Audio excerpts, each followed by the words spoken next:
Welcome back. Double stack 1911. Last couple of videos have not been a 1911, and neither will this video. So today is another unboxing, and you can see right here what I got. The Smith & Wesson Response. Now, I know a lot of you folks are going to give me a little bit of grief as you see me pull it out of the box, but I want everyone to realize that I am in the state of Illinois. So this is an AR style PCC, pistol caliber carbine that you can buy legally in the state of Illinois. I'm also going to look at putting this, I bought this, right, this Hollison ARO to throw on there. But let's go ahead and unbox this, right? Again, I think there's been a lot of videos out there about the Response. I haven't seen any that will be as new as the one that I'm putting up now, right? And this is February 19th, 2026. So we can open this up here, and we can see that there's a beautiful pistol in there. But let's go through the usual. Let's see what does it come with. This is probably the most important part. So when we get to it, the actual magwell here you can replace. So this takes Smith & Wesson M&P magazines, but if I change it out to this can now be Glock mags. So there's that. It comes with 2 mags. Because I'm in the state of Illinois, it's 2 10-round mags. Comes with your typical lock, right? There's the other mag. And then it comes with a lot of these little pieces that you can put over the barrel shroud. So you can block off some of the ports, different things like that. Get it ready for different things you might want to add. Comes with these little mag things that you can put on the mag to make it, I don't know. I don't want to put them on there. But, you know, you put them on and I don't know, maybe they make it a little cooler or something, but not by me. This is a Picatinny rail that you can add. And then there's also a little like empty chamber indicator flag. It's in here somewhere. It also comes with a Smith & Wesson sticker, because you know I love my stickers. It comes with an instruction manual in here somewhere too. Yeah, there it is, and it's with the stickers. So you can see here it comes with instructions. I probably should read those at some point. And then here we go.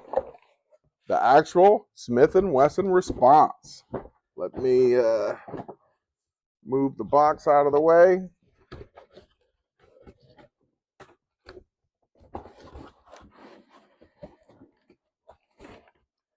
I'm going to go over this fine firearm with you folks.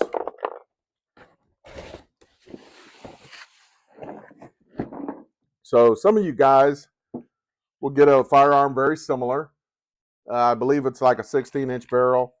They put this little piece of plastic on there. In the state of Illinois, we have to wait 72 hours anytime we purchase a firearm. So I had to wait 72 hours. But I did go in, they have a range as well. So I did go into the range. They'll let you shoot the firearm before the 72 hours. You just can't leave with it. So I did get a chance to shoot it. The thing is that, you know, you just have to, you know, have your background check cleared. So one of the things you probably are noticing in this little fin here. So this little fin makes this not a pistol brace. So when shooting, right, you really can't get your palm on there. Kind of have to shoot it a little bit like you would a regular pistol. I was shooting this thing, and by the way, the shroud is polymer. This lower is polymer, and most of everything here is compatible with AR parts. So you could get an AR stock on there. You can put an AR style pistol grip if you're in a state that it's legal. I've seen a few folks that have changed the charging handle to something else. Excuse me. And it does have a threaded barrel. It has a little thing on there that covers it up. I think in the state of Illinois, we can't have like flash hiders and those type of things. But if you look close here, you can see there's the little ridges around here, and this is the mag well that you can actually change out to a to the other one, which will allow you to use Glock mags. There's the mag release. It works pretty fine. For those of you who are not familiar with the pistol caliber carbines, this goes back, say, a little bit shorter than your typical AR would be, but it's fine. I also had already bought these sights. I bought these sights off of Amazon, and I put them on already. I did that at the range. So, you know, it's nice. Also, I would like for you guys to note that you're probably looking at this and like, hey, that's not how most people install those sights. These sights are installed the correct way, right? Because the button over here to release is on this side where your hand typically is for a right-hand shooter, right? And the button over here is on the left side, typical for a, right-hand shooter. So that's typically how it's supposed to go. I have seen a few reviews that say these bolts up here tend to come loose, so I need to keep an eye on those. I've seen a few folks complain about the gap between the upper and the barrel, but I don't have any issues there. I'll have to keep an eye on it. I've seen a few people who have also changed out the safety, because what I would like is a ambidextrous safety. So I bought this for something else that I have. I'll probably buy that as well. Another thing you guys might notice is that this stock is pinned, right? So in the state of Illinois, again, for a semi-auto rifle, you cannot have a collapsible stock. I have heard that there's other, non-collapsible stocks that you can buy that are a bit longer. I'm going to need to because this is a little bit too short for me, right? I don't know. It's kind of hard. It doesn't really, but I shot pretty good with it. It's pretty accurate. Usually I'm left eye dominant, so I will shoot it on my left shoulder. But I did notice with this pistol, I have a lot of blowback hit me in the face. So with this pistol, I have to put it on my right shoulder and shoot like everybody else on my right shoulder, right? Shooting through my right eye isn't that bad, I guess. But you have you have a very typical bolt release catch there, right? It's pretty nice. It works pretty good. Right? It does the thing. What I wish they had was a dust cover, but there is no dust cover. And I can just tell you, I like this pistol. It's real good. I just wish that we didn't have to have this stupid thing.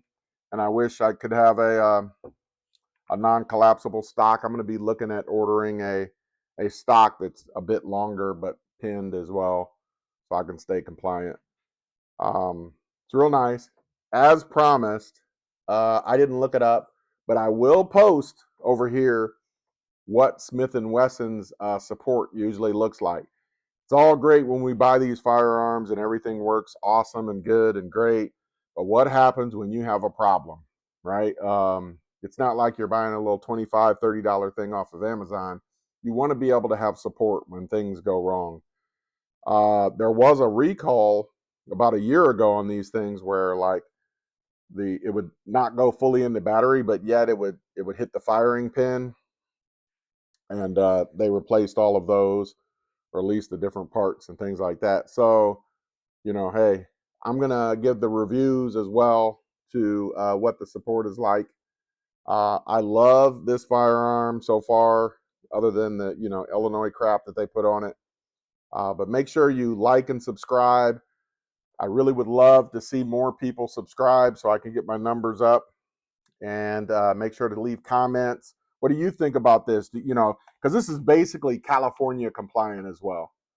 So if you live in any of those weird states, Illinois, California, or anybody like that, this probably is compliant for you, but you need to check your local laws. I'm nowhere near a lawyer or an expert on those type of things. But again, make sure to like and subscribe. Holla at you, and you'll probably be seeing me at some point with this bad boy in the range. Thanks, and have a great day.